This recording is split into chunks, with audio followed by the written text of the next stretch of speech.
लेकिन सच बताऊं, अपने जीवन का अनुभव आप लोगों से शेयर कर रहा हूं कि मैंने उनसे सीखा और सीखने के बाद संघ में बहुत सारे साधुओं को भी सिखाया, बहुत सारे ब्रह्मचारियों को भी सिखाया और स्वयं भी बहुत बार इसका लाभ लिया। और जब जब भी संघ में किसी को कुछ हो जाता था तो अपने आप हमारे पास खबर आ जाती थी। एक बात ध्यान रखना, आप लोगों से कह रहा हूँ कि यूँ तो हर व्यक्ति के पास हर कुछ होता है, लेकिन ऐसा कुछ विशेष आपके पास हो कि दुनिया आपको याद करे।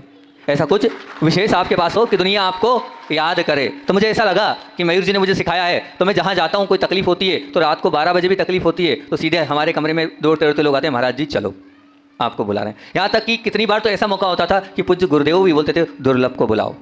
ये मेरा पुण्य है, ये पुण्य नहीं है, ये मैंने जो कला सीखी उस कला का बहुमान है, इसका मुझे अभिमान है कि गुरुदेव भी मुझे याद कर लेते थे। तो हम ये चाहते हैं कि कला हमारे अंदर भी आना चाहिए। ये कोई मेडिकल नहीं है, ये कोई जादू नहीं है, आप ये मत समझना कोई जादू है कोई मेडिकल है। ये सिर्फ समझना और एक ज्ञान है। इस ज्ञान को हम समझ लेंगे तो हम बहुत कुछ प्राप्त कर सकते हैं, बहुत कुछ आ सकता है। हमारी स्वयं के अंदर की ये एक कला है। बहुत सारे अनुभव आपको बताता हूँ।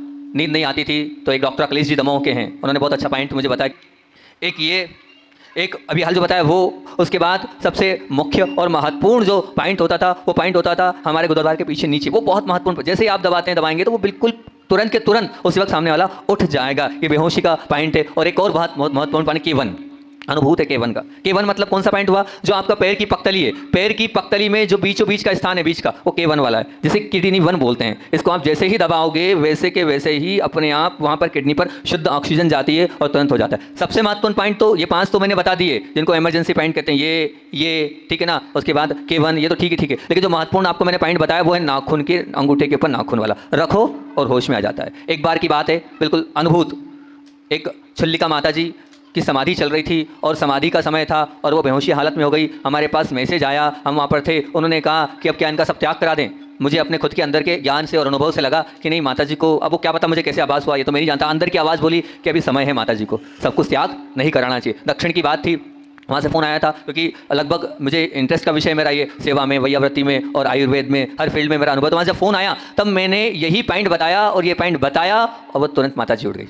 कहाँ तो सब त्याग करा रहे थे, सब कुछ। बोले इनका सब त्याग करा दो, ऐसा कर दो वैसा कर दो, अब कुछ देना नहीं है। 5 मिनट बाद उसी वक्त वो हो गए और फिर महीने भर बाद उनकी संलेखना हुई है। सोचो आप। तो ये महत्वपूर्ण पॉइंट आप लोगों के बीच में रख रहा हूँ। दूसरी बात, आपको लग रहा है हम बहुत ज़्यादा थकान में हैं, हम चल भी नहीं पा रहे हैं। मैंने बहुत सारे महाराज जियों को बिठा कर चलाया, यहाँ तक कि पूज्य गुरुदेव को भी इस पॉइंट से चलाया। वो पॉइंट आप लोगों के बीच में रख रहा हूँ मैं। वो पॉइंट है ST36। बड़ा चमत्कारिक पॉइंट है मयूर जी। कहाँ पर होता है? तो हमारा जो घुटना होता है उस घुटने के नीचे वो पॉइंट होता है। मयूर भाई खड़े होकर इस पॉइंट को आप बता दें ताकि जिनवाड़ी चैनल भी चल रहा है, बहुत लोग देखते हैं इसको। अब मैं नहीं बता पाऊंगा। ST36 की सही लोकेशन मयूर जी बता रहे कहाँ होती है? घुटने के नीचे। यहाँ पर देखें उसको बहुत अच्छे से। ये पॉइंट जैसे ही प्रेशर करोगे, कितना भी दर्द, कितनी भी थकान, कुछ भी होगा, ये तुरंत के तुरंत रिलैक्स मिल जाएगा आपको। इतना पावरफुल पॉइंट है। कितनी थकान हो आपकी दूर हो जाएगी। 5 आपने प्रेशर किया, 10-20 बार प्रेशर किया, रिलैक्स, अपने आप सब कुछ होता चला जाएगा। ये ST36 पॉइंट है। उसके अलावा डॉक्टर मयूर जैन के नाम पे भी आप फेसबुक में देख सकते हैं जो पॉइंट बता रहा हूँ। लेकिन मैं अपने जो खुद के अनुभव है वो आपके लिए शेयर करते जा रहा हूँ कि क्या रहा। गर्दन दर्द सबको रहता है, मोस्टली सबकी गर्दन लग जाती है, गर्दन में दर्द हो जाता है। तो जो मैंने अनुभूत किया वो पॉइंट आपको बताता हूँ, जिससे तुरंत रिलैक्स मिलता है। वो पॉइंट है अपनी कलाई। और कलाई जो होती है उस कलाई के इस पॉइंट को आप प्रेशर करना। जैसे ही आप इस पॉइंट को प्रेशर करेंगे, जैसे जैसे आप इसको प्रेशर करते जाएंगे वैसे वैसे आपकी गर्दन फ्री होती जाएगी। अगर कोई दूसरा है और दूसरे से करा सकते हैं तो 2 पॉइंट एक साथ, एक इधर दबाना है और एक इधर। ये जो कोहनी है, कोहनी के अंदर यहाँ पर एक साथ 2 पॉइंट दबेंगे, एक हाथ से ये और एक हाथ से ये। जैसे ये 2 पॉइंट एक साथ दबेंगे, गर्दन फ्री, तुरंत गर्दन फ्री हो जाएगी। नहीं तो आप परेशान हो गए, हमारे सौरभ जी पास जाओगे, अल्ट्रासाउंड करेंगे, कहीं वो टेंस लगाएंगे, बिना अल्ट्रासाउंड बिना टेंस के बहुत सारे लोग गर्दन ठीक हो जाती है। लोरी हंस रही हैगी, क्या करें, लेकिन बता रहे हैं हम। ये है जो अनुभव किया वो आपके बीच में रख रहा हूँ। बहुत बार जो क्या हुआ, बीपी हाई है। अब बीपी हाई हो गया, बहुत बार स्थिति ऐसी हो जाती है उस बीपी हाई में एक्यूप्रेशर के एक पॉइंट पर आपको मैं ले जा रहा हूँ। उस पॉइंट पर आपको दबाना नहीं है, प्रेशर नहीं करना है, उस पर एक बर्फ का डल्ला रख देना। आप उस पॉइंट पर आप बर्फ का डल्ला रख देना, बर्फ की सेकाई कर देना, कैसा भी बीपी हो नॉर्मल हो जाएगा। क्या करना है, ये जो गर्दन है हमारी, गर्दन के पीछे रीढ़ के ऊपर सबसे जो उठी हुई हड्डी है, उस उठी हुई हड्डी पर आप क्या करना, उस उठी हुई हड्डी पर आप इसको बता दो भैया मयूर, सब लोग देख सके इसको। पीछे से जो है ये जो उठी हुई हड्डी हैगी, ये इस हड्डी पर आप बर्फ रख देना। बर्फ रखेंगे, जैसे जैसे बर्फ की सिकाई उस पर होती जाएगी वैसे वैसे बीपी कितना भी हाई हो वो लो हो जाएगा। ये इतना चमत्कारिक पॉइंट है। और बताऊं, औषधि के मामले में पुदीने की चटनी आप प्रतिदिन खाना, आपका बीपी अपने आप डाउन होते चले जाएगा। अब बीपी लो है तो क्या करना है, तो बीपी लो में सबसे अच्छा जो मेरा अनुभव है वो है ओंकार ध्वनि। कुंभक करके ओंकार ध्वनि आप करें, बीपी लो आपका नॉर्मल हो जाएगा। ये बिल्कुल मान के चलना। और अगर बीपी लो में सबसे अच्छा चमत्कारिक बताऊं, सरसों तेल की मालिश अपने हाथ से स्वयं अपने दोनों पैरों के पंजों पर करना, बीपी आपका लो है अपने आप नॉर्मल हो जाएगा। नाप के देख लेना, 15 मिनट अपनी खुद की सेवा अपने हाथ से करना, हाथों से करना सरसों के तेल से, तो अपने आप को नॉर्मल होता चला जाएगा। तो पैरों और हाथों के पूरे पॉइंट्स दबते हैं, जब पूरे पॉइंट्स दबते हैं तो शरीर में अपने आप ऊपर की ओर वो खून का प्रेशर आता है, पूरे शरीर में शुद्ध खून पहुंचता चला जाता है, सब अपने आप होता चला जाता है। और जो डॉक्टर साहब ने पॉइंट बताया है, P6 बोलते हैं इसको, पेरिकार्डियन 6, ये पॉइंट हैगा, 4 उंगल ऊपर यहाँ जाएंगे, ये बहुत बहुत बहुत महत्वपूर्ण पॉइंट है। ये सबको सीखना चाहिए, जितनी भी अगर जिनको आहार कराना है, वैयावृत्ति कराना है, आप आहार में गए P6 दबाएं, हाथ पकड़ लें P6, तो निश्चित रूप से जो उल्टी हो रही है, जो डकार हो रही है, वो बिल्कुल पूरी की पूरी समाप्त हो जाएगी, घबराहट समाप्त हो जाएगी P6 को दबाते ही। ऐसा वो P6 बहुत महत्वपूर्ण पॉइंट है। और P6 तो है ही, और साथ में ऐसा लगता है, तो आपको हम बताएं, रीढ़ के इस हिस्से को आप हल्का हल्का प्रेशर करेंगे अगर साधु के, तो जितनी वायु है वो पूरी वायु अपने आप रिलैक्स होकर निकलते चले जाएगी, सहज भाव के साथ अपने आप बाहर होती चली जाएगी। आहार में भी आप ST36 की जो मेरिडिस बताई थी, उसको धीरे धीरे धीरे धीरे धीरे धीरे प्रेशर करते हुए नीचे लाएंगे, तो वो साधु की जितनी वायु रहेगी वो पूरी बाहर होते चले जाएगी। जो SP6 बताया था अभी हाल, वो SP6 भी आप आहार में दबाएं। जैसे ही SP6 को दबाएंगे, बता दो कहाँ है मयूर SP6 पेयर वाला, वो जो पॉइंट है वो आप जैसे ही दबाएंगे SP6 को, वैसे ही वो जो अंदर क्या होता है, जितनी वायु है वो पूरी की पूरी एकदम सही लोकेशन आप SP6 बता दें, ये SP6 की लोकेशन है, ये ST36 नहीं, SP6 बोल रहा हूँ मैं, नीचे वाला, हाँ बिल्कुल, ये तो आपने वो पूरी बता दी, ये नीचे आ गया और ये SP6 हो गया, ठीक। इस SP6 की लोकेशन को आप दबाएंगे, बिल्कुल आपके वो सब कुछ जो है वो अपने आप आते चले जाएंगे। और सबसे अच्छी पॉइंट तो आपको बता दूं मैं, इसको आप सीख लो, आप डॉक्टर बन जाओगे, और डॉक्टर बन के जाओगे, आप डॉक्टर स्वयं हो, बस सीखने की देरी, सिर्फ इतना सीख लो, ये 2 पैर, ये 2 हाथ, ये 2 पैर और ये 2 हाथ, और ये क्या हुआ आपका पूरा शरीर, मतलब इसमें पूरा शरीर है, इसमें पूरा शरीर है, ये 2 पैर, ये 2 हाथ, और ये क्या हुआ, ये सिर, ये अब ये जो है ये पीछे की रीढ़, और ये जो है ये आगे का, ये क्या हो गया पेट। अब इसे मयूर इधर आ गया, ये जो है ये देखो, ये इस प्रकार से, ये क्या है, तो बोलिए आगे का हिस्सा, ये क्या है, ये पेट का हिस्सा, मुड़ेंगे पीछे तो ये क्या हो गया, ये रीढ़ हो गई, ये क्या हो गया। अब घुटने में दर्द है, कुछ मत करना, बिल्कुल 100% घुटने में दर्द है, सीधे आप आना, ये 2 पैर है हमारे, इन 2 पैरों में हम आए, ये 2 पैर, बस इसको दबा देना, घुटना दर्द खत्म। बस यहाँ प्रेशर का मैं ऐसे ही करता हूँ, ज़्यादा पॉइंट के चक्कर में रहता ही नहीं हूँ मैं, बस हाथ पकड़ता हूँ, सामने वाले से बोलता हूँ 9 बार नमोकार मंत्र पढ़, और बस सिर्फ हाथ रखता हूँ, सामने वाला ठीक हो जाता है, घुटने का दर्द खत्म। ये सिर्फ इतना दबाता हूँ, प्रेशर करता हूँ, और ये घुटने का दर्द, क्योंकि 2 घुटने हैं। अब मान लीजिए किसी को कंधे में दर्द है, सीधे यहाँ पकड़ता हूँ मैं, ये कंधे का दर्द समाप्त, हाथ ऐसा दबाता हूँ, वो कहता है बिल्कुल एकदम बढ़िया ठीक लग रहा महाराज जी, खत्म हो गया, पूरा दर्द खत्म हो गया। गले में मान लो खराश है, कुछ नहीं करता हूँ, यहाँ आगे आया और ये गले की खराश को यहाँ से प्रेशर करना है, ये गले की दर्द खत्म। अब सिर में दर्द है, कुछ नहीं, यहाँ ऊपर एक प्रेशर देता हूँ, सिर का दर्द समाप्त। उसका कारण ये विशुद्धि, अंदर के परिणामों की निर्मलता चाहिए, तब अपने आप वो सब ठीक होता चला जाता। खुद के परिणाम अगर निर्मल है, जैसे बहुत बार ऐसा होता है, अभी आपको बताएं, अभी यहाँ पर एक बच्चा था, अभी हाल चला गया, महाराज जी आए, वनगांव की बात है कि मयूर वनगांव में हुआ ये कि पत्री का बहुत तेज काफ़ी दर्द था, सुल्लभ जी की खबर है, 2 लोग में ऊपर था, ऊपर तो बोले वो बच्चा जो है अभी चला गया, यहीं तो था, वो क्या नाम है इसका भाई, हाँ राखी का भाई, ये खड़ा है, ये तड़प रहा था, लेट रहा था, बैठ रहा था, ऊंचा नीचा सब हो रहा था, इतनी स्थिति खराब थी, रो रहा था। फिर जैसे ही मैं आया और मैंने आने के बाद कुछ पॉइंट्स दबाएं, 2 या 3 पॉइंट बढ़ाए, 1.5 से 2 मिनट या 3 मिनट के अंदर वो चंगा हो गया, ये सामने आपके 1.5 से 2 मिनट में वो ठीक हो गया, सिर्फ प्रेशर दिया और चमत्कार ये हुआ, वो खड़ा हो गया। हुआ था कि नहीं भैया, बता दो, हुआ था। तो ये क्या है, ये कोई वो चीज़ नहीं, आप बस अंदर की विशुद्धि, आपके भाव निर्मल रहेंगे तो अपने आप व्यक्ति ठीक हो जाता ही है, ये आपकी खुद की विशुद्धि है। और भी बहुत सारे पॉइंट है, और एक सबसे अच्छी, मतलब ये आप समझ लेना, आप इन 2 पैर 2 हाथ और इस बॉडी को आप समझ लेंगे तो सब कुछ आएगा। ये रीढ़ है हमारी, पीछे दर्द हो रहा है, इसको आप प्रेशर देंगे तो अपने आप ठीक होगा। अब बस सिर्फ क्या होता है इसमें, इतना सा समझना है आपको कि दर्द किस ओर है, इतनी सी कला सीख लो तो मयूर जी की कोई आवश्यकता नहीं है।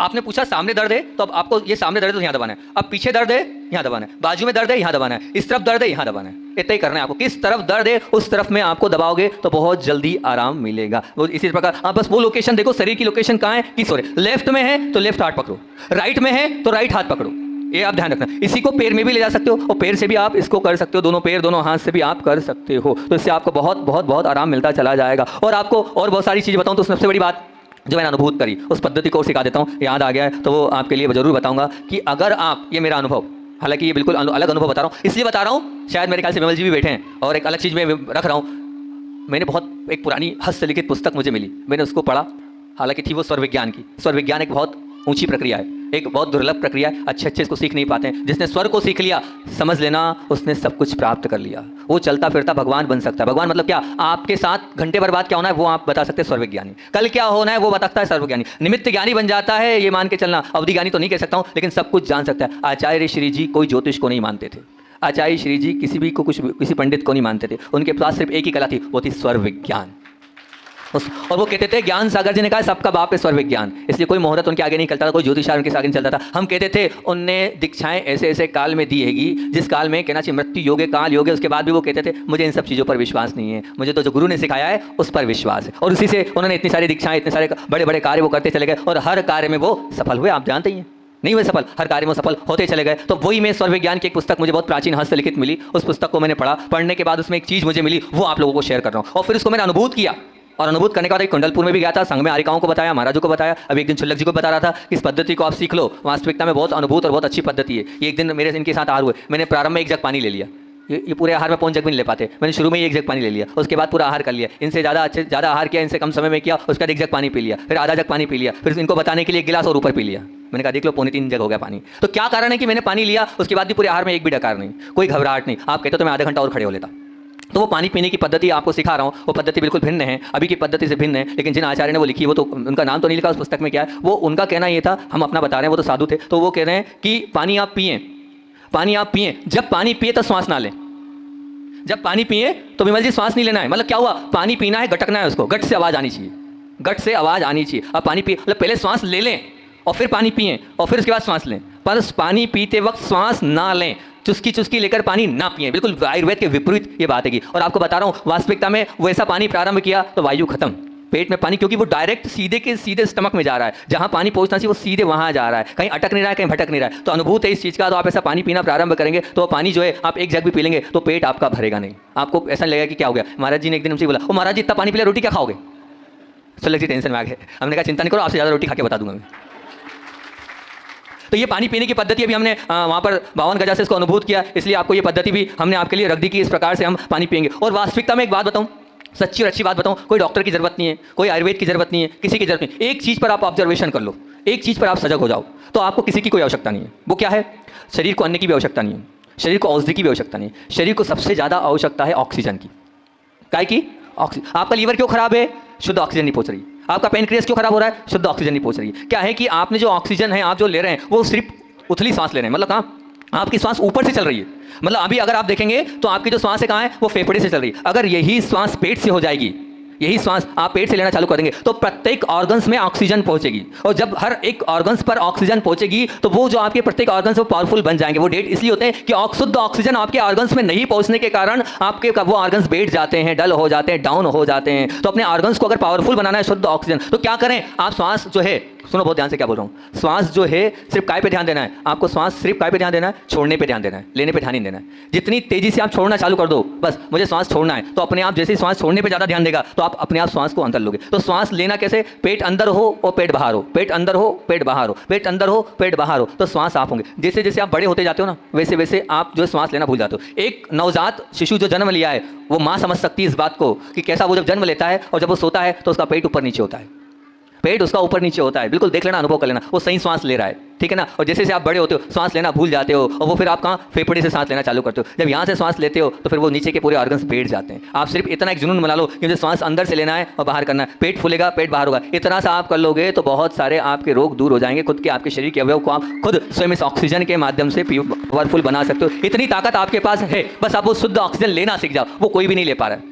वो अगर ले लेंगे तो निश्चित तौर से बहुत कुछ अच्छा होता चला जाएगा। और भी बहुत सारी आपके लिए बात है, लेकिन अब समय आपका हो रहा है और समय के साथ साथ अभी आपको और भी डॉक्टर मयूर जी का लाभ लेना है। जो जो बीमारियां हैं उसके स्पेशल जो जो वो पॉइंट्स बताएं, उन पॉइंट्स को आप सीखना समझना और साथ साथ में दूसरों को भी उसको प्रयोग करना, तो निश्चित तौर से आपको मिलेगा। एक जरूर एक पॉइंट आपको और बता देता हूँ, याद आ गया है तो, रिलैक्सेशन पॉइंट। ये रिलैक्सेशन पॉइंट ऐसा है कि ये दोनों विमल जी करके बताएंगे मयूर जी को, ये बहुत पावरफुल पॉइंट है। ये जो रिलैक्सेशन पॉइंट है, ये देखना, ये बहुत बहुत ही महत्वपूर्ण पॉइंट है। समझ लें, देख लें इस पॉइंट को, सीख लें इस पॉइंट को। ये जो रिलैक्सेशन पॉइंट है, ये यूं और यूं, यूं और यूं, कितनी भी थकान हो, माँ की थकान हो, पिताजी की थकान हो, किसी की भी थकान हो, इस रिलैक्सेशन पॉइंट से पूरी की पूरी दूर हो जाती है। एक पॉइंट और याद आ गया तो बता देता हूँ, याद आते जा रहा है मैं क्या करूँ। ये मैंने सीखा था, बहुत बड़े डॉक्टर, नागपुर के डॉक्टर आए थे। मैं हर डॉक्टर से मिलता हूँ, हर डॉक्टर से सीखता हूँ। उन्होंने मुझे ये चीज़ सिखाई थी और बहुत काम की चीज़ है ये। देखो, दोनों हाथों को इस प्रकार से अंदर करना है, अंदर करने के बाद 2 हाथ उंगलियां नीचे जाएगी। और ये जो विमल जी करके बता रहे हैं, बहुत अच्छे से कैमरे वाले देख लें इसको।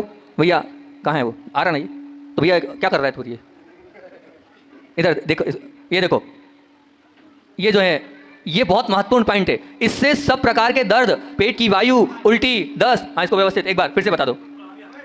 कहाँ बस पकड़ना सीखना है आपको। 2 डॉक्टर साहब हैं, बीच में जाओ आप, 1 मिनट है ना भैया, बीच से हट जा, ए भाई जल्दी हटा के इनको, बीच से हट जा। ये सीख लें आप, बहुत बहुत काम की चीज़ है। अनुभूत है ये। देख रहे हैं आप कैसे? ए भैया हट जा सचिन, नहीं आया समझ में? आ गया? क्या करना है? 2 उंगली के अंदर 2 उंगलियां करना है और पीछे से प्रेशर देना है। 2 पीछे रहेगा और फिर उसके बाद दोनों अंगूठों को चलाना है। जब आप दोनों अंगूठों को चलाओगे, नहीं अभी ठीक नहीं हुआ, बिल्कुल नहीं। कैसे किया? देख लिया? नहीं देखा? ये देखो इधर, ये देखो इधर, ये 2 उंगली ऐसी गई अंदर, ये 2 जो मेरी उंगली ये आएगी पीछे, और पीछे आने के बाद यहाँ से ये आया और फिर इसके बाद ऐसे ऐसे चलेंगे। 2 उंगली पीछे, ये 2 उंगली इसके उंगलियों के बीच में, 2 उंगली पीछे और फिर अंगूठा ऐसे और फिर इसके बाद यूं। ये जैसे ही करोगे आप, पूरी थकान दूर, उल्टी दूर। अगर किसी महाराज जी के साथ गए हो, घबराहट हो रही हो, ये कर देना। ये जैसे ही करोगे पूरी थकान दूर हो जाएगी ऐसा करने से। ये पॉइंट बहुत बहुत ही मतलब महत्वपूर्ण आपको मैं सिखा रहा हूँ, बिल्कुल जादुई असर है। वो सामने वाला आपको भगवान समझ लेगा तो भगवान उतर के आ गया। अभी तो मेरे अंदर भोजन नहीं जा रहा था और सब कुछ भोजन जाने लगा है। दर्द है वो भी, वायु है वो भी, पीड़ा है वो भी, इससे दूर हो जाती है। एक LI4 और बता देता हूँ, वो भी बहुत महत्वपूर्ण पॉइंट है। कौन सा LI4? ये दोनों उंगलियों को दबाना और कहाँ? यहाँ पर, ये LI4 है। इसको मालूम है क्या बोलते हैं? इसको बोलते हैं कि आप लोग क्या बोलते हैं? वो टेबलेट कौन सी खाते हो आप? पेन किलर, पेन किलर बोलते हो ना। ये LI4 पेन किलर है एक्यूप्रेशर का। कहीं भी दर्द हो, इस LI4 को दबा दो आप। ये LI4 जैसे ही दबेगा वैसे कहीं का भी कोई भी दर्द हो वो चला जाएगा। इतना महत्वपूर्ण है ये LI4। तो ऐसे बहुत सारे पॉइंट है और बहुत सारी बातें हैं, लेकिन अपना समय होता जा रहा है। बाकी आप डॉक्टर विमल जी और डॉक्टर मयूर जी का आप आगे लाभ लेना, हमारा आगे का समय हो रहा है, इतने ही रखते हैं। एकजुट हो, एक से नहीं जुड़ो, बेजोड़ बनो। ये प्रवचन श्रृंखला अपनी प्रारंभ थी और परिवार को लेकर आप लोगों के बीच में बात रखी थी। जो बाजना में हमारे प्रवचन छूट गए थे, उस प्रवचन श्रृंखला को पूरा करने में 12वां प्रवचन अपन ने यहाँ किया था। उसी प्रवचन में हमने बात करी थी कि क्या क्या शिकायत होती। सबसे पहली शिकायत होती परिवार में आपस में क्या होती है? सबसे पहले हमारे परिवारजन हमें समझ नहीं सके। तो मैंने ये कहा था, पहले आप ये तो विचार करो कि सुबह तुम्हारा मन कबूतर की तरह भोलेपन को प्रतिनिधित्व करता है, वही तुम्हारा मन दोपहर को क्या करता है? सियार की तरह शठता को ग्रहण करता है। शाम को तुम्हारा मन कैसा होता है? तो हंस की धवलता को लिए होता है। और रात को वही तुम्हारा मन कौवे की कालेपन को शर्मा दे, ऐसा जब है। मतलब तुम्हारा जो विचित्र विकृत मन है, वो विशिष्ट और विशुद्ध मन आप स्वयं ही जब समझ नहीं सके हो, तो हमारे परिजन क्या हमें समझ सकते हैं क्या? नहीं समझ पाएंगे। ध्यान रखना जरूरी नहीं है कि आपका पुण्य होगा तो ही समझेंगे। दूसरी शिकायत पर चर्चा करी थी, क्या थी कि हम क्या शिकायत थी याद नहीं है? सबके मुँह से निकलती लगभग ये, क्या सब स्वार्थ पुष्टि के लिए ही हमारा उपयोग करते हैं। जब स्वार्थ निकल जाता है तो हमें भूल जाते। तो मैंने आपसे ये कहा था कि आपके उपयोगी बनने से, मतलब आप उपयोगी बन भी रहे हो, तो उसमें क्या हो रहा है?